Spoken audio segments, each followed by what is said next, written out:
तो प्रियंका मौर्य ब्लॉग में आज आप लोग के लिए एक सोहर गीत लाए हैं। अगर वीडियो अच्छा लगेगा तो लाइक सब्सक्राइब शेयर कमेंट जरूर करिएगा। गोदिया में सुंदर लाला नवा बखरिया के बाग जागल हो। गोदिया में सुंदर लाला नवा बखरिया के बाग जागल हो।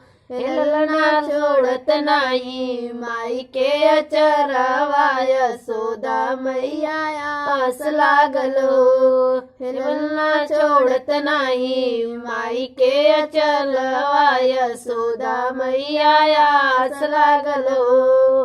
गोदिया में सुंदर ललनावा बखरिया के बाग जागलो।